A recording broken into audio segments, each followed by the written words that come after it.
carácter crítico, promoviendo la participación ciudadana y el debate constructivo.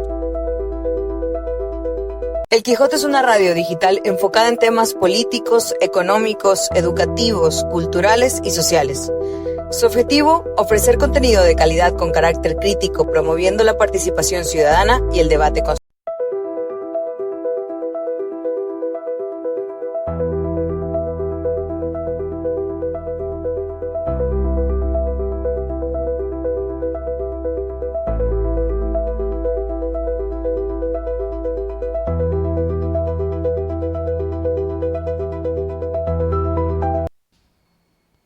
Buenas tardes. El Quijote Digital, en su programa de hoy, pretende leer entre líneas lo que dijo el presidente en su mensaje el día de su investidura. Si bien es cierto, no fue un informe a la nación, pero sí, para algunos analistas políticos, debió delinear a grosso modo el cómo va a ser ese nuevo país. En el 2023, su discurso fue corto y sobrio. Pero el de esta vez, el del 2025, se extendió casi 3 veces más y, lógicamente, causó una buena impresión, lo cual dice mucho del esfuerzo para superar esa imagen de hombre de pocas palabras y ahora pretendiendo ser un líder. Hemos invitado al jurisconsulto y analista político, académico, magíster en Derecho Laboral y Constitucional, doctor Líber Andrade Salazar. Buenas tardes, bienvenido, y le pregunto, ¿cómo percibió el discurso del presidente Noboa y por qué ese afán de no parecerse al pasado? Aunque él también ya lo sea, pues ha sido reelegido y sabemos todos que también ha cometido errores. Buenas tardes, estimado colega Patricio. Bueno, efectivamente para mí es un placer estar acá en este medio digital de comunicación. Efectivamente, el discurso del presidente de la República fueron palabras que la gente, la ciudadanía estuvo esperando ansiosamente porque se suponía que allí tenía que haberse delineado cuál era la agenda que tenía el presidente de la República para los 4 años que le toca a él ahora sí de manera directa gobernar. Y entonces estaban pendientes muchos sectores de la sociedad, sectores como las cámaras de industria, la Cámara de Comercio, las organizaciones de profesionales, la academia, estaban también los sectores de la producción en general, los emprendedores, estaban hasta los propios banqueros preocupados también en el tema de qué era lo que se iba a proponer, porque antes, días previos, no había un pronunciamiento, no obstante de que ya el 13 de abril había ganado, no hubo un pronunciamiento expreso de lo que se quería hacer. Y entonces eso tenía en expectativa al pueblo ecuatoriano para saber qué era lo que nos iba a comentar en la posesión realizada el día sábado. De allí que una de las cosas de que efectivamente logramos fue ver u observar era que se había aprendido, yo diría hasta de memoria, un discurso, porque el hombre no es una persona muy fogosa, el hombre no es un orador, el hombre no es una persona que en definitiva frente a los micrófonos se suela defender de manera muy adecuada.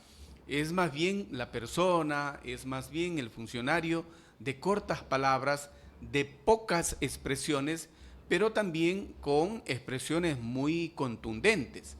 Y asimismo esperábamos que esas expresiones contundentes lo haga al tiempo de ir desbrozando su discurso realizado en días anteriores. Ahora bien, una de las cosas que no habló en definitiva, ¿qué es lo que va a pasar con la institucionalidad del país?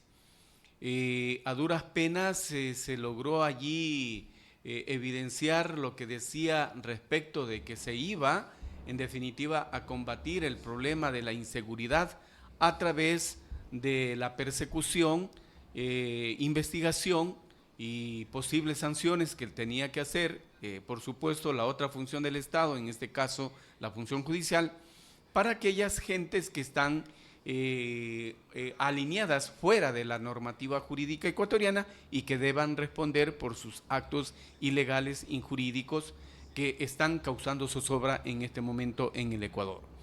Y entonces, entre tantas de las expectativas que se tenía, efectivamente una de ellas era, por ejemplo, lo de la constituyente, que no lo habló. No se pronunció y quizás su equipo asesor debió haberle asesorado, tomando en cuenta de que días previos ya se había instalado la Asamblea Nacional y en esta logró alcanzar una mayoría dentro de esa asamblea, y pues la figura de la constituyente la estaría pretendiendo reemplazar con la reforma a la Constitución. Correcto. Ese proceso lleva un tiempo más o menos, qué sé yo, 6 meses, un año. Yo quisiera ver si es que es verdad o mi interpretación es errónea, pero el hecho de que haya presentado una ley de urgencia económica para luchar contra la economía criminal, en alguna medida es ese camino el que vamos a seguir, y ya no la constituyente, tal vez ya no ni siquiera la reforma, porque a mi parecer se ha puesto en movimiento el Consejo de Participación Ciudadana para elegir el nuevo fiscal. Y como la mayoría de los gobiernos, no digo la mayoría de los gobiernos normalmente pretenden poner a alguien que sea de su línea, y lógicamente eso no está bien porque se supone que es una institución técnica, pero sin embargo puede suceder.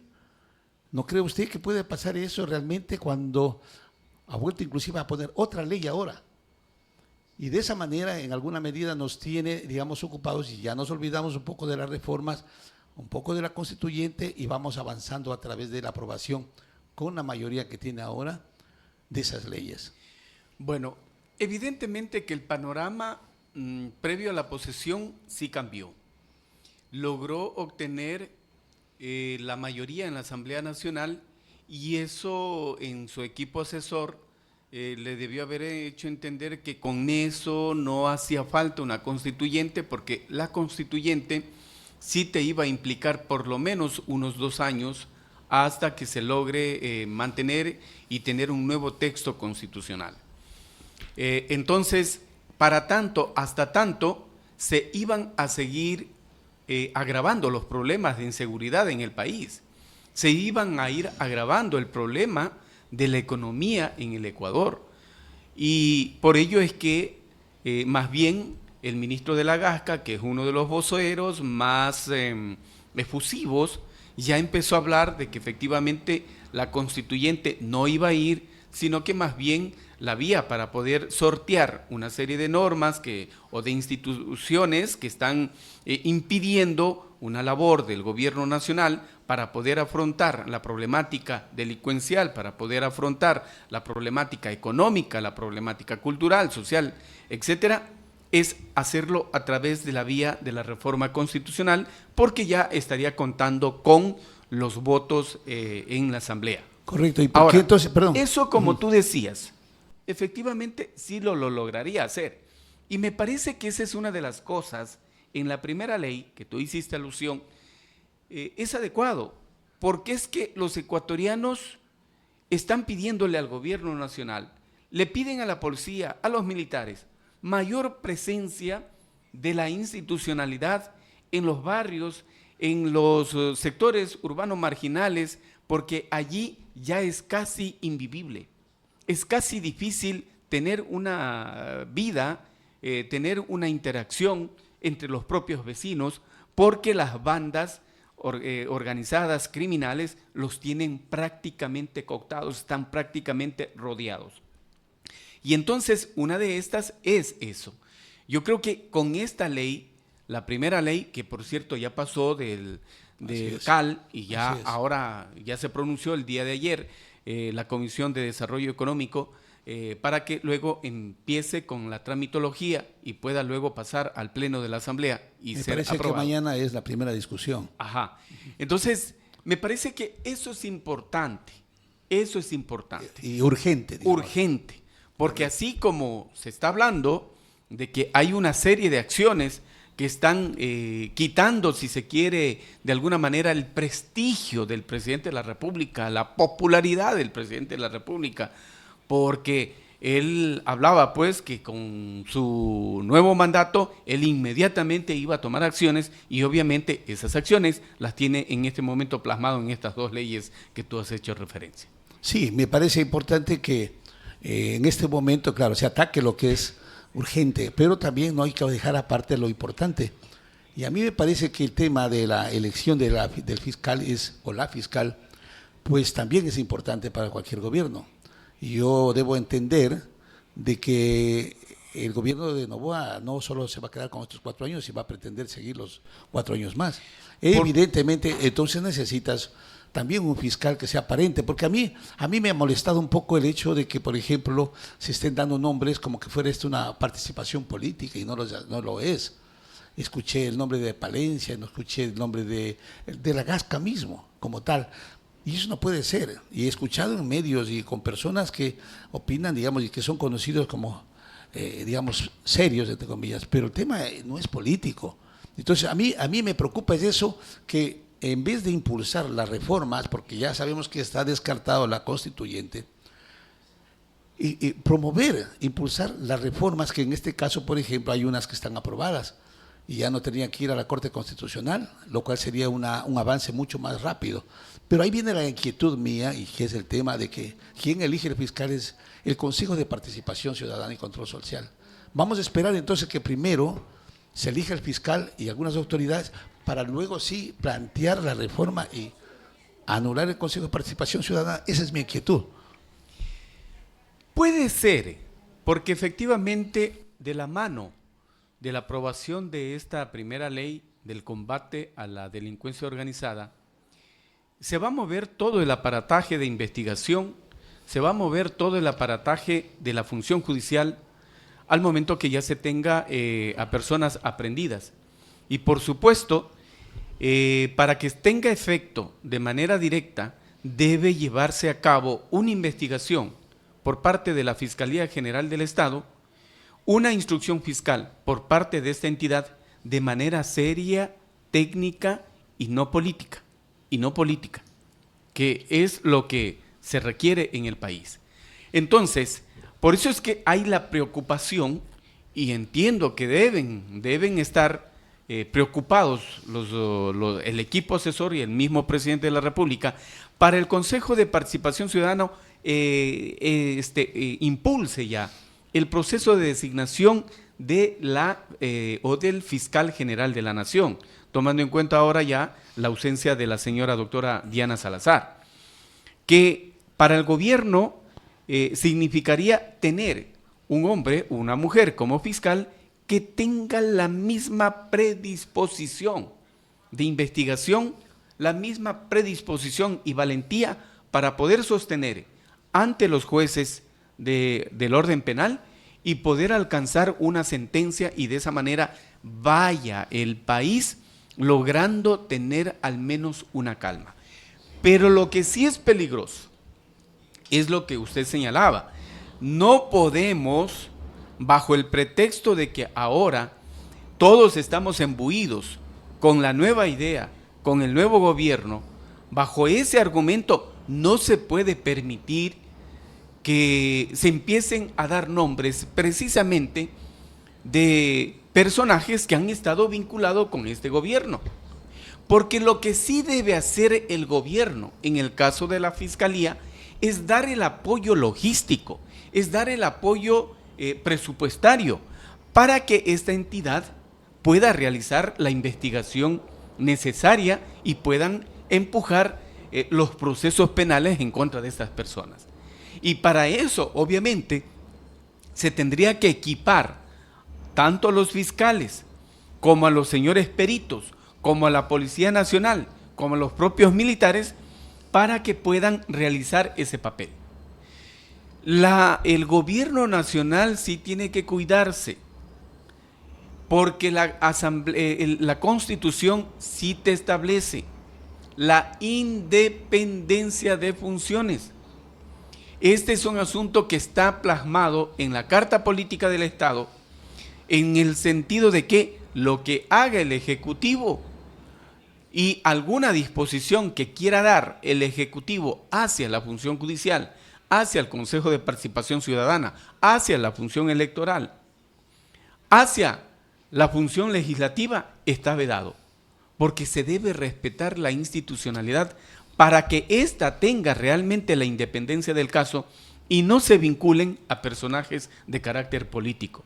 Porque tal cual está en este momento dada la normativa jurídica en el Ecuador, obviamente es de que el fiscal general tiene que ser electo en un proceso, en medio de un proceso en el que se escoja al mejor jurista, al jurista que no esté vinculado Correcto. con lo mínimo de desconfianza en el país. Tiene que ser un abogado, una abogada que no haya tenido problemas ni siquiera con deudas de alimentos.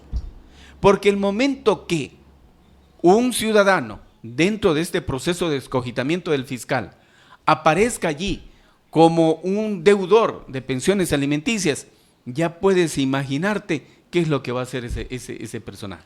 Así es. Entonces tiene que haber una independencia en eso. Entre las cosas que omitió, pienso que en el discurso era necesario dar una orientación, por lo menos a modo grosso, ¿no es cierto?, que la gente tenga una idea para dónde caminamos o cuál es el modelo que nos está proponiendo. Me parece que omitió temas importantes, por ejemplo, el seguro social. El tema de anular ese anticorreísmo que sí existe, que en alguna medida sí le dio la ganancia, digo yo, y somos los que más hemos en las redes nos hemos opuesto, digamos, a cualquier trato o acuerdo. ¿Eso tal vez lo hace con el afán de la gobernabilidad o es que vamos así mismo a justificar todas las cosas? Bueno, el tema de la gobernabilidad obviamente ya es un asunto que se lo tiene que tratar a nivel de la Asamblea, a nivel de ciertas organizaciones de carácter político afuera, y que le permita empujar precisamente una serie de reformas legales para poder ir encauzando esa agenda de trabajo que él ofreció antes, ¿no es cierto? Ahora, por supuesto que esto va a implicar alguna concesión de cosas, va a implicar alguna situación en la que tenga él que renunciar para poder tener el voto en la Asamblea Nacional. De hecho que eso lo va a ver. Pero al margen de todo eso, hasta aquí por lo menos el equipo eminentemente político del presidente de la República se ha logrado manejar bien. O sea, y en este caso el hombre visible es de la Gasca, porque se ha sabido manejarlo bien.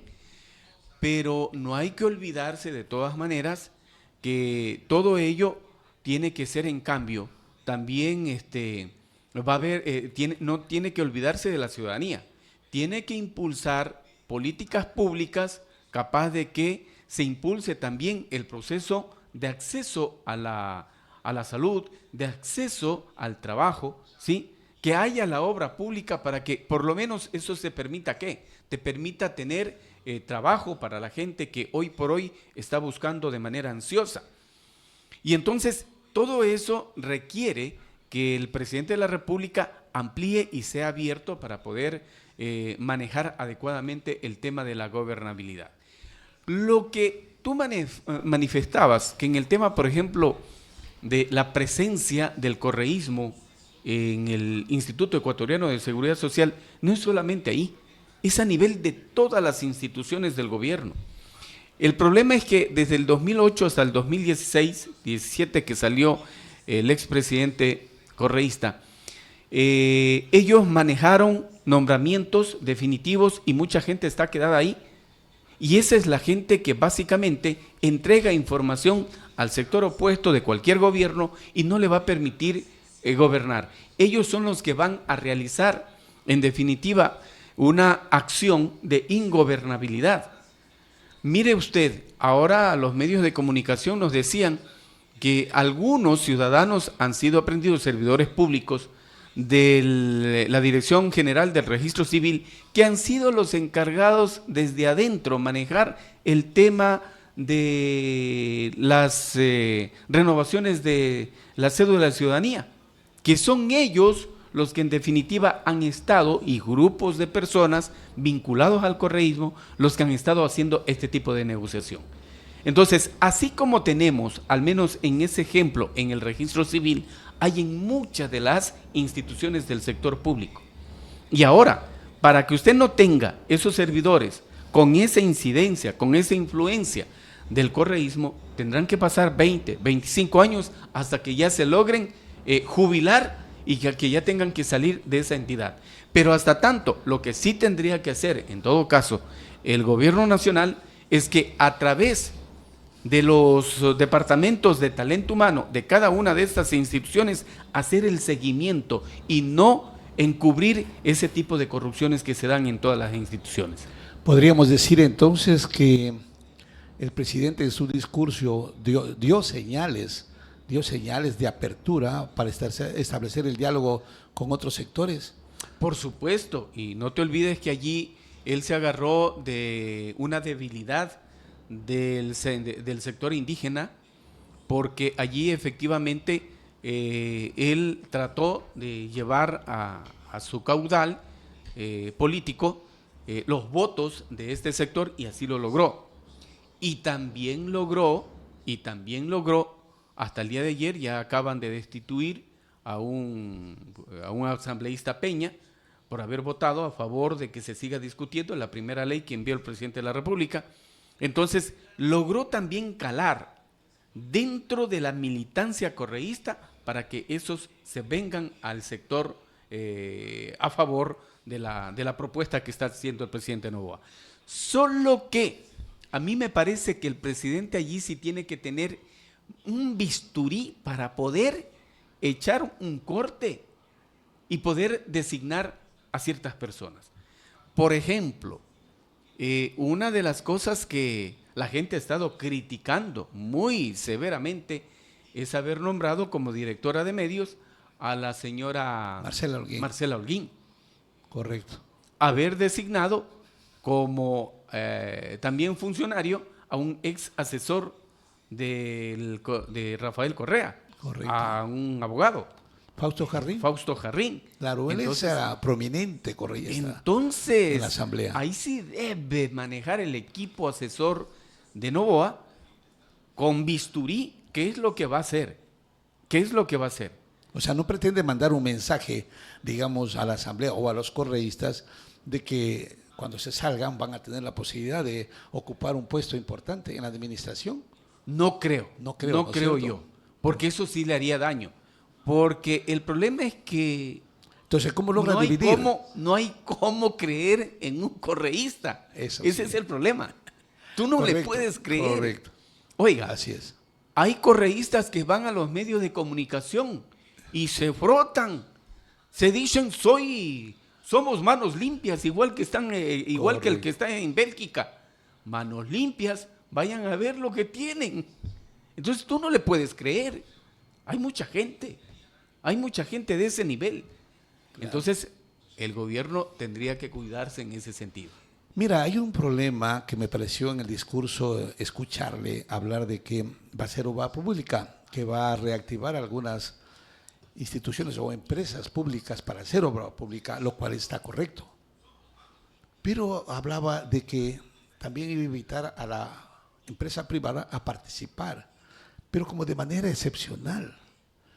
Siendo él un empresario, no debería haber sido al revés, es decir, que la empresa privada entra con todas sus fuerzas, con sus capitales y todo, y a través de concesiones, acuerdos públicos privados, qué sé yo, que también es discutible, porque el tema cuando tú haces un contrato o un acuerdo con una institución pública, siempre ellos quieren tener la mayoría, el 51%, lo cual ya ningún empresario quiere arriesgar.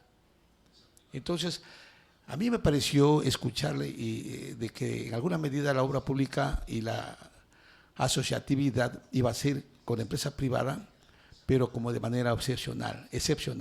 ¿Qué opina? A ver, En el 2008, cuando se crea la Constitución de la República, obviamente nosotros veíamos en esa época que el hecho de tener al Estado, al gobierno, al Ejecutivo, como el único que podía hacer obra, le iba a ser difícil. Y entonces ellos lograron ver que el designar o el crear empresas públicas para que se encarguen ya de algunos bienes, servicios que presten estas empresas públicas, iban a dinamizar la economía en el país, iban a irradiar los servicios públicos en el país, que iban a abaratar los costos de los servicios públicos en el país, pero eso no se vio. Estas empresas públicas, ya con la experiencia que se tiene, lo único que ha servido es que para que los alcaldes, los prefectos y los presidentes del Ejecutivo a nivel nacional con las empresas de comunicación, la empresa eléctrica, las empresas eléctricas, tengan la posibilidad de por ahí camuflar los acuerdos políticos y nombrar a una persona X, sacarlo del otro movimiento, del partido, como tú decías antes, para darle un trabajo en esos sectores. Porque si yo le doy, por ejemplo, yo soy alcalde y manejo que le den un nombramiento al hijo del concejal para que este concejal me dé a mí el voto y tener la mayoría, no va a pasar nada, porque quien lo designa no es el alcalde, designa el gerente o la gerente de esa empresa pública. Entonces, estas empresas públicas para mí no han aportado, tal cual fue lo que se dijo en la Constitución del 2008. No han aportado.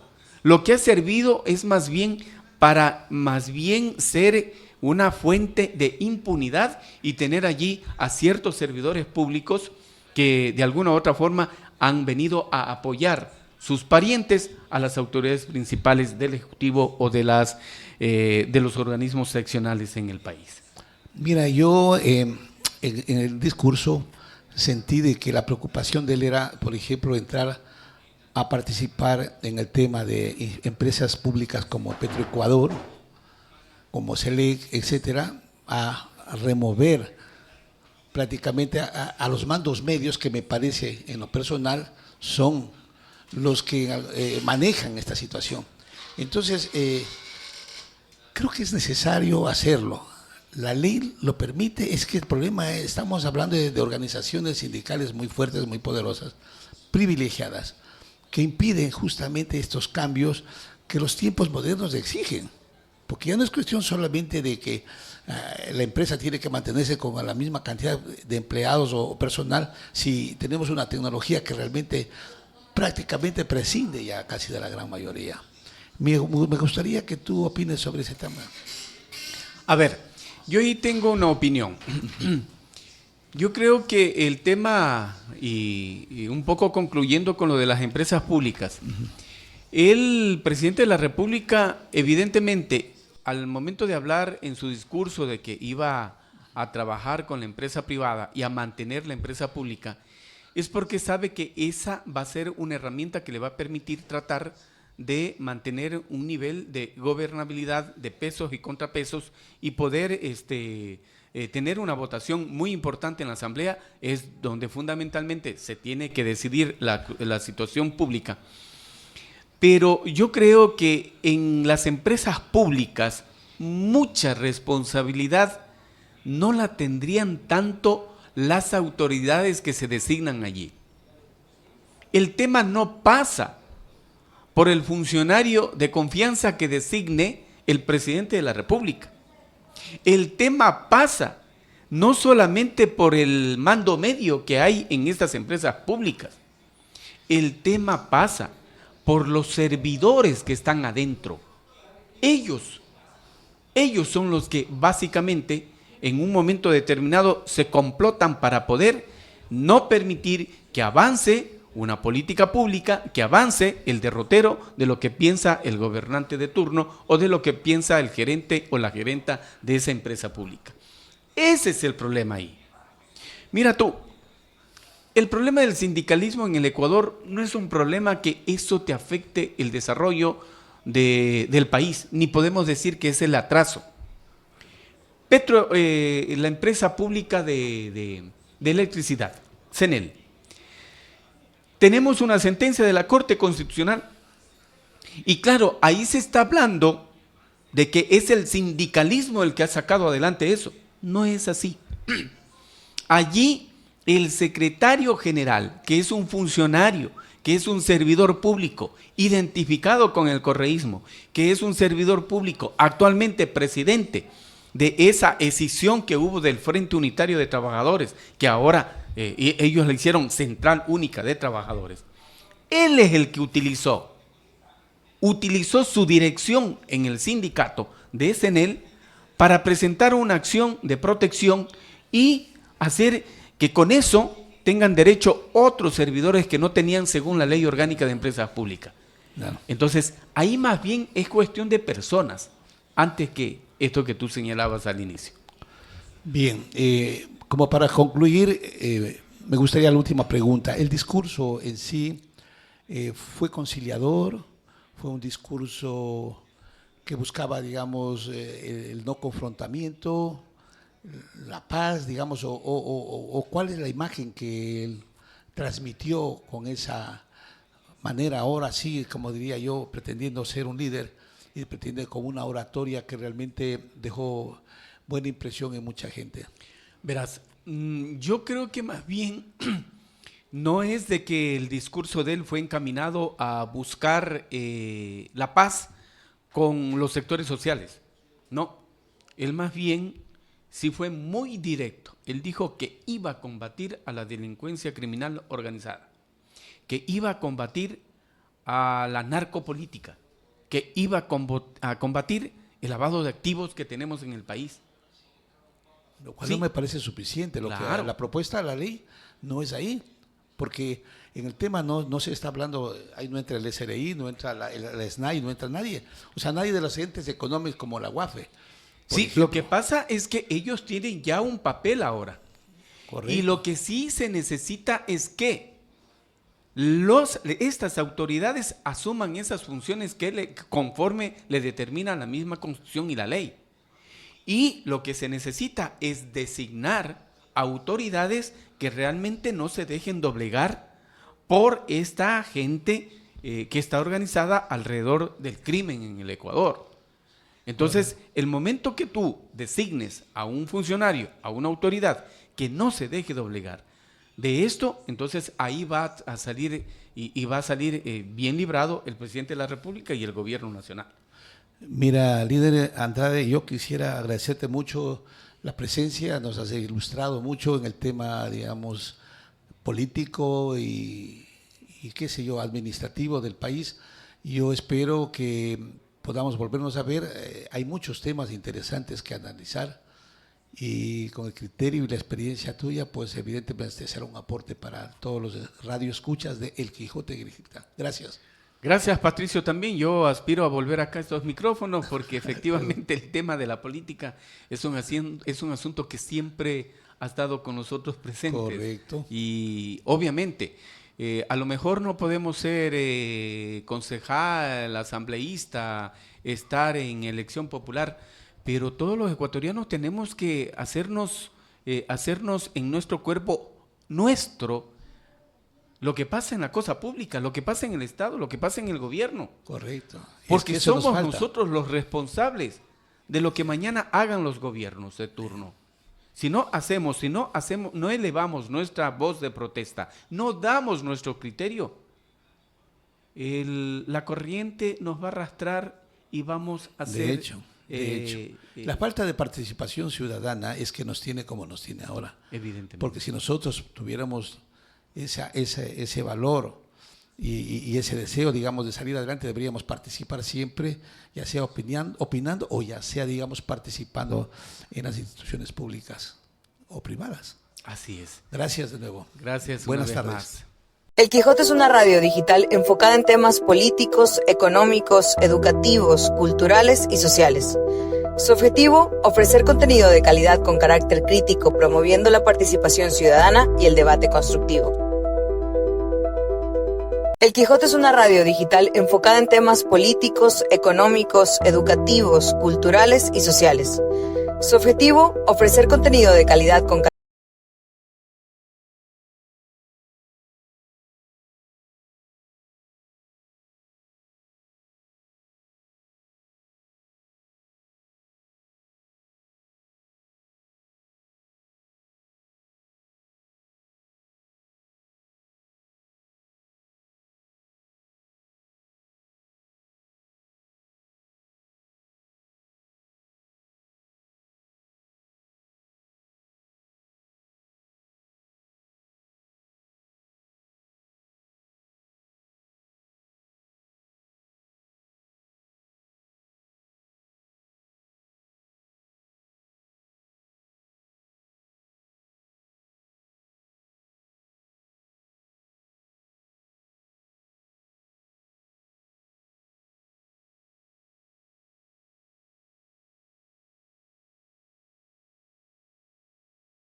El Quijote es una radio digital enfocada en temas políticos, económicos, educativos, culturales y sociales.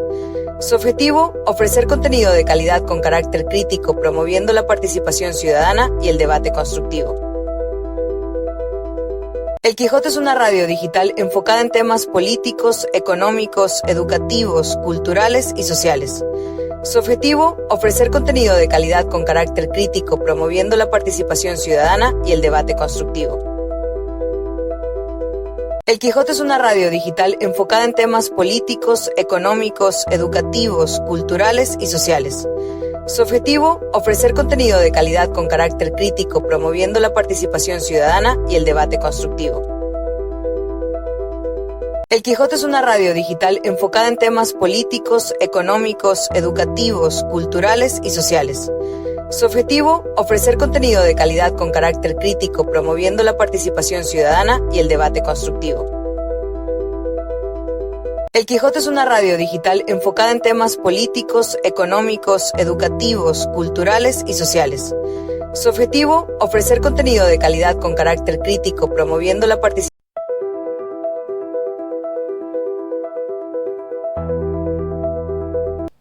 Buenas tardes. La revista Entre Líneas de el medio de comunicación El Quijote Digital se propone analizar y saber cuál debe ser el perfil del o la fiscal de la nación.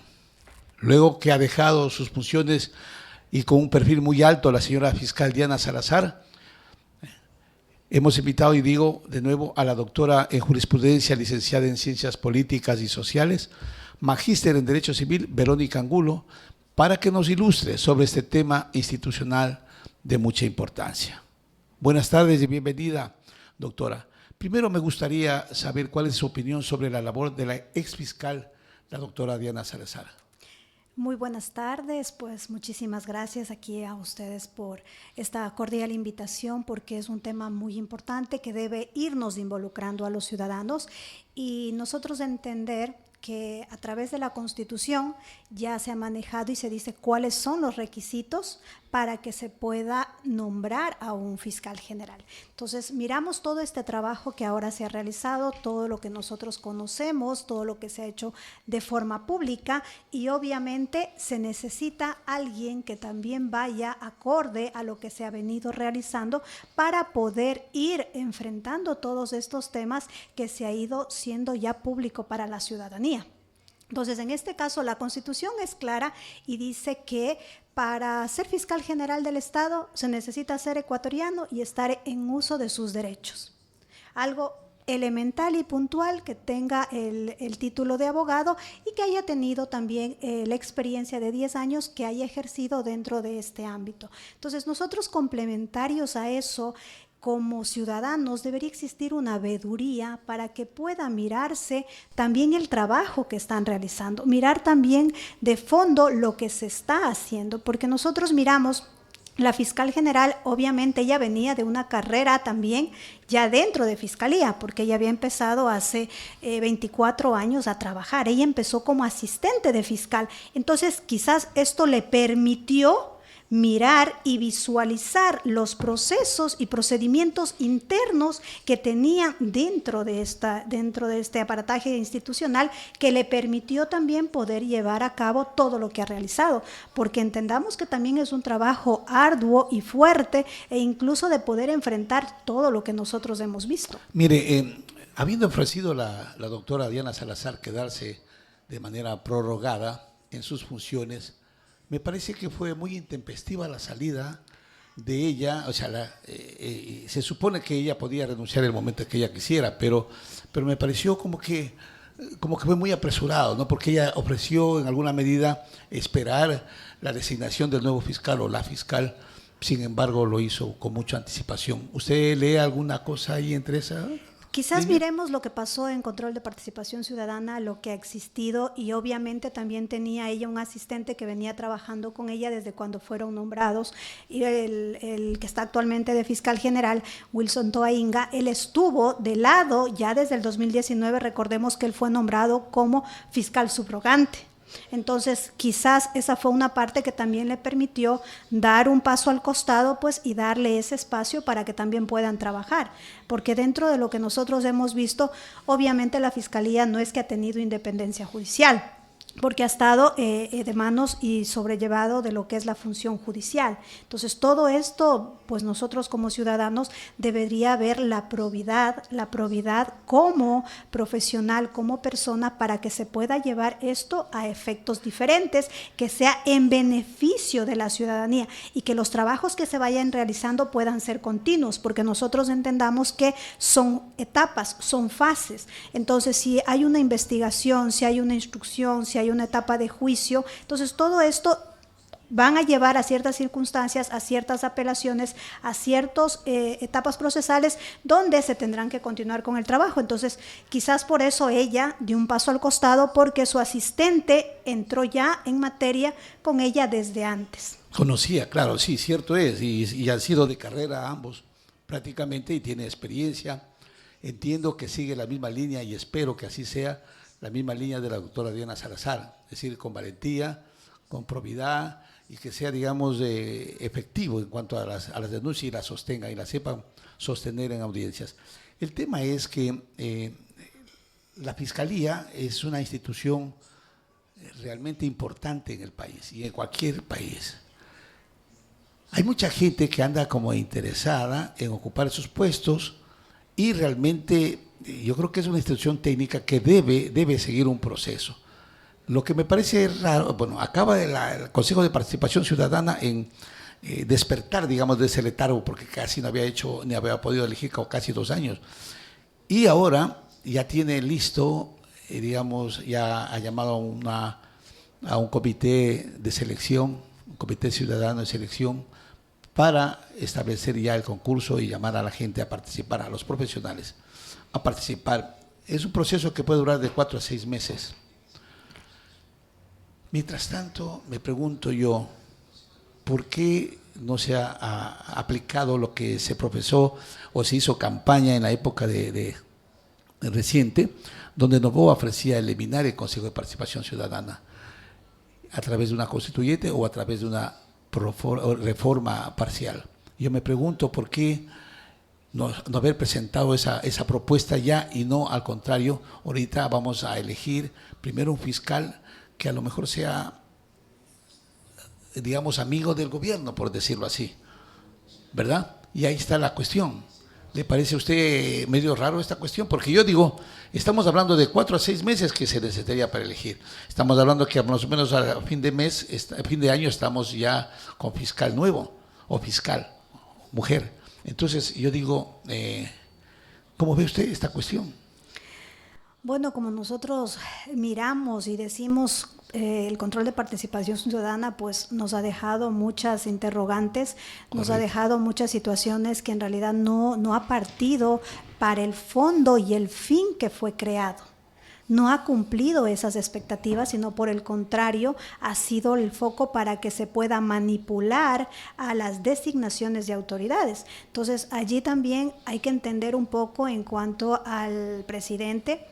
Obviamente ya vino de su reelección, que completó su periodo anterior, pero todo este tema, como hemos mirado, la situación política y las presiones existentes de todos los sectores, también tiene que ser fuerte, y hasta que él pueda también realizar eso, se ha de llevar también su espacio y su tiempo, porque nosotros miramos y al analizar todo esto, él está haciendo ahora y quiere con el tema de la función pública, que los procesos, compras públicas tengan una diferente distribución, sean más ágiles, pero todo esto conlleva y necesita tiempo para sus decretos, para todo lo que quiera realizar. Entonces también la ciudadanía debería empoderarse de estos temas para nosotros poder tener esas mesas de diálogo y se pueda continuar. Habían mesas de trabajo, pero que el control de participación ciudadana lo dejó de lado y obviamente la ciudadanía no siguió.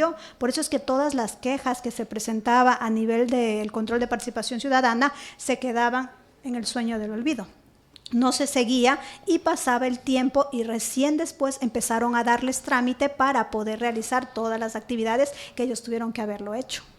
Una consulta. ¿Usted cree que garantiza elegir un fiscal probo, idóneo,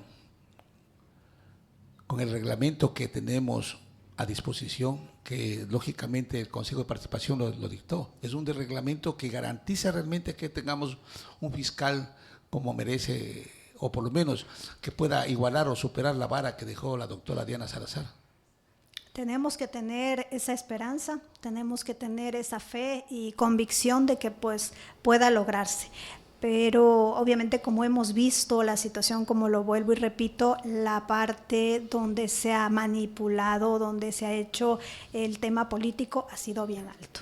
Mire que, por ejemplo, alguien decía que habría que proponer nombres, por ejemplo, el doctor Ramiro García o la doctora Paulina Araujo o el doctor de la Gasca o qué sé yo, la doctora Palencia.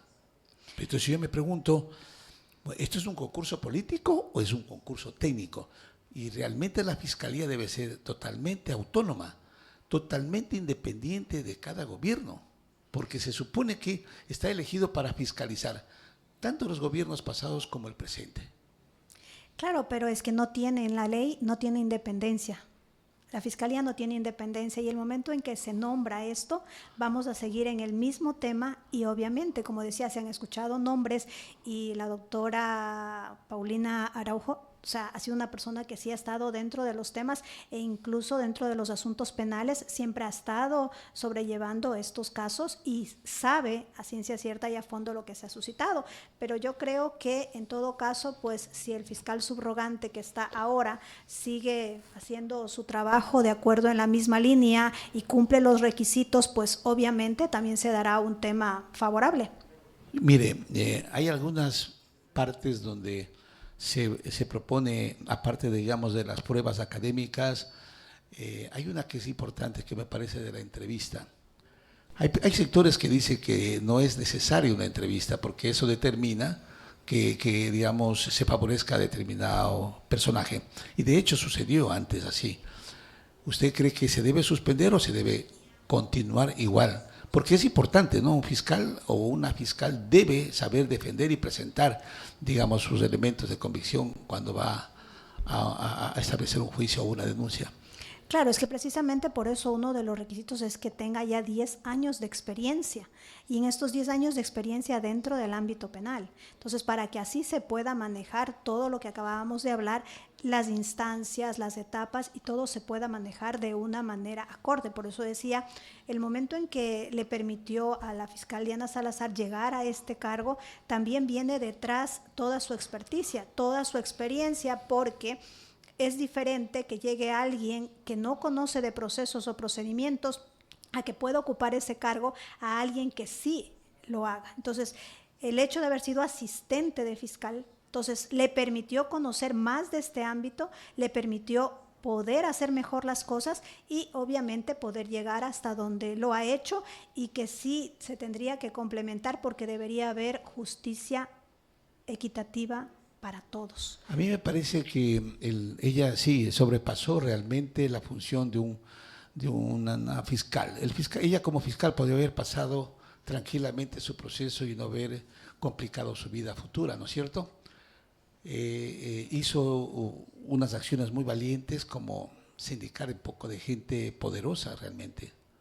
Y eso me parece a mí importante. La pregunta mía es, no solamente la experticia, no solamente el conocimiento garantiza, digamos, que un fiscal pueda actuar como actuó la fiscal, porque tenemos ejemplos anteriores que realmente son desastrosos. Es decir, uno puede tener todos los títulos del mundo, pero si no tiene unos antecedentes o no tiene una ética, una moral en su formación y en su comportamiento, tanto público como privado, no va a garantizar realmente que sea, digamos, en la función que esté ocupando, sea transparente.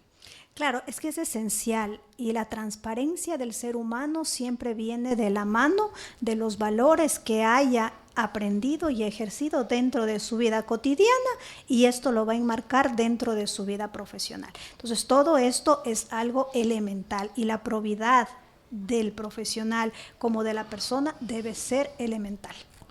Mire, ¿cuál es la participación del ciudadano cuando, creo yo, es importante que opine, que impugne, por ejemplo, cuando se va a elegir a alguien que uno considere que no reúne todos los requisitos?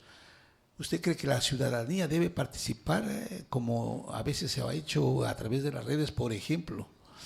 Claro que sí, porque son medios para nosotros poder comunicarnos, podernos conectar, y obviamente que nosotros tengamos esos espacios que lo podamos nosotros certificar, porque también podemos hacerlo de una manera directa para que nosotros pueda quedar esas evidencias, ¿no? Entonces, sí involucrar más a la ciudadanía, porque siempre decimos nosotros sobre las obligaciones que tenemos como ciudadanos, que usted tiene que tener al día sus pagos de impuestos, tiene que ser una persona ética, y todo lo que usted conlleva como obligación, pero como derecho de ciudadano, ¿cuáles son mis derechos? A que yo tenga autoridades que me puedan representar de una manera eficiente, eficaz, idónea. Esos son también mis derechos. Entonces, sí, nosotros poder participar, reclamar, pero en ocasiones las personas también nos hemos vuelto un poco tibias, digámoslo así, que en ocasiones ni por las planillas del servicio de la luz eléctrica reclamamos. Entonces, eso nos va llevando ¿a qué? A que nosotros vayamos perdiendo esa parte activa de ciudadanos. Pero si nosotros nos vamos involucrando en estos hechos, en estos temas, vamos a tener mejor participación, y obviamente las siguientes generaciones van también a ir de la mano con nosotros. Mire, a mí me preocupa porque cada vez que hay una designación o elección de un funcionario importante como la fiscalía o qué sé yo, un contralor y tal, siempre hay que hacer un reglamento nuevo, porque no puede existir un solo reglamento que se aplique a todos los funcionarios que van a ocupar un puesto de importancia como el que es la Fiscalía, la Contraloría, la Procuraduría, qué sé yo. ¿Por qué siempre tenemos que hacer algo nuevo o como renovar siempre algo las cosas y no podemos tener reglas fijas como son los principios éticos y morales, por ejemplo? Claro, es que eso es lo que se tendría que mantener. Eso es lo que se tendría que mantener, y solo los asuntos de proceso son los que se irían mejorando o renovando. Pero de allí todo aquello es que son autoridades que van a ejercer la representación de las personas. Y como usted lo diría, un fiscal general, el presidente del Consejo de la Judicatura, el superintendente de bancos, el contralor, o sea, todos ellos van a representar a toda la ciudadanía. Entonces, ¿dónde está todo el enmarcado de esto? Porque supuestamente se han calificado todos estos hechos, pero que a la práctica me parece que estaban faltando. Mire, a mí me preocupa algo, y es que en estos concursos nunca participa la gente que uno la ve en su trajinar diario, ya sea como profesional, ya sea como persona, gentes que son realmente probas en cuanto a su forma de ser. Y realmente ellos no participan para ocupar unos puestos de esta índole. ¿Por qué razón no participa gente que está capacitada para hacerlo? Quizás porque esa es la parte donde debía haberse involucrado mucho más a las universidades, a los profesionales, a quienes están ejerciendo la libre profesión. ¿Por qué? Porque permite conocer más. Pero como nosotros decíamos, si viene ya de la misma institución y estos han sido los requisitos que se han planteado, nosotros hemos visto muchas ocasiones que en las funciones públicas, ahora en los cargos públicos, están e incluso familiares completos trabajando dentro de instituciones públicas. Entonces, cuando usted mira, está el esposo, la esposa, el hijo, la hija, el primo, el sobrino, o sea, todas las familias están trabajando en las instituciones públicas. Entonces, ¿por qué se dio esto? Porque obviamente el enfoque o el objetivo de las personas que si ya estuvieron de juez, ya estuvieron de fiscal, entonces se van sumando, las otras personas van complementando y van llenando todas las vacantes, todas las instituciones, todos los puestos públicos, van llenándolos los mismos familiares. Y por eso usted luego se dará cuenta que todos tienen relaciones, todos son familiares. Mire, yo creo que la idea, digamos, de que exista un buen reglamento, una buena norma que sea general para todos, me parece que esa es una de las razones por las cuales no participa gente, que es porque sabe que se las puede cambiar. Alguna vez nos enteramos, no sé, que en un concurso escrito para aprobar, digamos, los conocimientos, ya les pasaron la polla con anticipación y todas esas cosas. O sea, no hay seriedad. Entonces el problema no está no solamente en el reglamento, sino también en las personas que dirigen, digamos, esos concursos. ¿No le parece? Claro, es que esto se ha visto desde muchísimos años atrás. Siempre ha sido desde cuando había el Congreso, cuando eran todas las instituciones públicas, siempre se han manejado de una manera de acuerdo a los intereses particulares, no a los intereses colectivos y que sea en pro de la ciudadanía. Entonces, ahora se ha ido quizás cambiando un poco por este tema que nosotros tenemos y que somos activos y estamos un poco más informándonos. Pero de allí nosotros mirábamos anteriormente, era todo una manipulación y la forma de poderles nombrar o designar era de una manera más autoritaria. Miren, yo creo que no sé cuál sería la forma que tendría que hacer, digamos, el fiscal que sea elegido para que pueda transparentar y hacer efectivo, digamos, su función. Yo digo, ¿cuáles son las acciones que debería tomar, por ejemplo, para superar esa vara que dejó la doctora Diana Salazar? En este caso, para poder mejorar aquello, tendríamos que, como lo decíamos, ser alguien que esté o haya estado cercano a la fiscal general para que pueda saber todos estos hechos. Porque hay muchos casos que ha estado encaminados y otros que incluso los ha ido cerrando en el camino y que también tiene que tener esta parte para que se pueda dar un mejor resultado. ¿Usted cree que se necesita, además del conocimiento, valentía? ¿Se necesita entereza? ¿Se necesita, digamos, todas esas cualidades que puede tener alguien que quiera trascender? En el caso, digamos, de ser fiscal, usted sabe lo que significa eso. Porque usted puede dejar pasar las cosas como ha sucedido, también puede ser parte de esa corrupción o sobresalir, pero en la situación en que nos encontramos, realmente creo que es una idea de una especie de autosuicidio quien hace con su vida privada, con su gente que le rodea, cuando asuma una función como esa. Estamos hablando no solamente de delincuentes comunes, estamos hablando de organizaciones que realmente, como dice alguien, ellos no olvidan. Entonces, yo digo, debe ser la persona que está ahí adelante, no solamente conocedora del tema, sino que además debe tener ciertas cualidades extraordinarias. ¿Qué opina?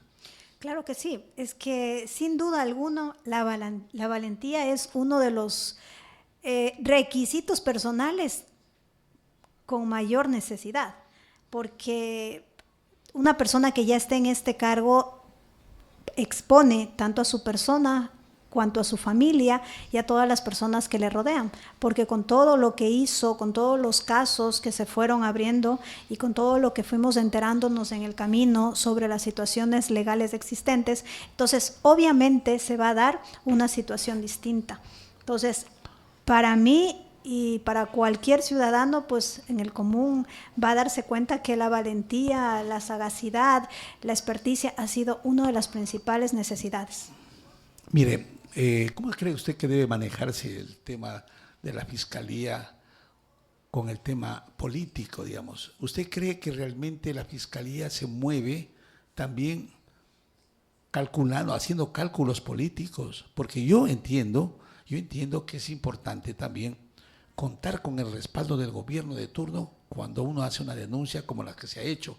Yo entiendo que en alguna medida la doctora sí recibió ese respaldo, tanto del gobierno anterior como de este gobierno, para poder aplicar las denuncias y todas las investigaciones que hizo y lograr lo que se ha logrado, como los casos Metástasis, Purga, Plaga, etcétera. Entonces, si no hay el respaldo del gobierno, pienso yo, y ese es el mérito también que puede tener no solamente la fiscal, sino también los gobiernos de turno. ¿No le parece a usted eso? Claro, pero debería ser, como usted lo decía al inicio, autónomo e independiente, y eso debería estipularse de que no tenga esa dependencia, porque tiene que ser aparte, donde que se pueda realizar y se pueda ejercer con libertad los procesos, que no tengan discrecionalidad, que no tengan direccionamiento, que no tengan esa situación donde usted diga, no, es que sí se hizo aquí, pero acá no, acá sí y acá no. Entonces, debe existir esa autonomía, esa independencia para que se pueda ejecutar la veracidad de los hechos, porque nosotros miramos dentro del proceso todas las pruebas, todas las evidencias, y estas deberían reflejarse para que pueda darse un resultado acorde a las necesidades de la ciudadanía, del pueblo. Entonces, esto, al tener autonomía e independencia, que no la tiene, porque quienes ejercen el control disciplinario es el Consejo de la Judicatura, empieza a haber una pugna entre Consejo de la Judicatura y Fiscalía. Entonces, allí quienes pueden mirar de mejor forma los resultados sería la ciudadanía. Esta es la autonomía e independencia que debería haber para que pueda darse un mejor resultado. ¿Cuál sería el perfil ideal del próximo fiscal general, como para concluir? El perfil sería una persona proba, que cumpla con sus principios, con sus valores, y que tenga todo lo que un ecuatoriano tiene: valentía, sabiduría e inteligencia, porque por algo hoy estamos celebrando los 164 años de parroquialización, y los colonos que llegaron a esta provincia, cuando dio esto, me parece, no sé si me corrige, Gabriel García Moreno, sí, que fue el que así. Entonces, todas esas personas hemos recorrido en el camino a través de todos nuestros antepasados, de todas nuestras personas que han estado adelante que nosotros, que nos han abierto el camino. Son 164 años que nosotros tenemos ya avanzados. Entonces, eso debería cumplir el nuevo fiscal general. Y recordemos que la doctora Diana Salazar es una afroecuatoriana. Correcto. Que además de ello, al ser mujer y al ser negra, la situación se le venía a ella con mucha más dificultad, pero lo logró, lo hizo bien dentro de lo que sean sus capacidades. Y como digo yo, si el nuevo perfil viene que pueda ser para todos de la misma manera, sin discrecionalidad, estamos como ciudadanos y ecuatorianos salvos y protegidos. Sí, en realidad, digamos, no he visto yo a personaje tan importante que sea atacado por todos los lados y a todo nivel, inclusive lo siguen haciendo, y a mí me parece que no sé si es un acto de venganza o de odio hacia alguien que realmente jamás ellos esperaron que podía actuar de la forma que actuó. Tiró abajo muchas organizaciones. Nosotros como ciudadanos vimos cómo cayeron algunas cabezas importantes, esas de cuello blanco, reunidas en un solo bus lleno de gente que era intocable prácticamente. Yo quiero agradecerle mucho su ilustración hacia la ciudadanía, a los que nos escuchan, y espero tener una próxima oportunidad, porque realmente los temas de la política son apasionantes y son amplios. Muchas gracias por venir. Muchísimas gracias, muy gentiles. El Quijote es una radio digital enfocada en temas políticos, económicos, educativos, culturales y sociales. Su objetivo, ofrecer contenido de calidad con carácter crítico, promoviendo la participación ciudadana y el debate constructivo. El Quijote es una radio digital enfocada en temas políticos, económicos, educativos, culturales y sociales. Su objetivo, ofrecer contenido de calidad con carácter crítico, promoviendo la participación ciudadana y el debate constructivo.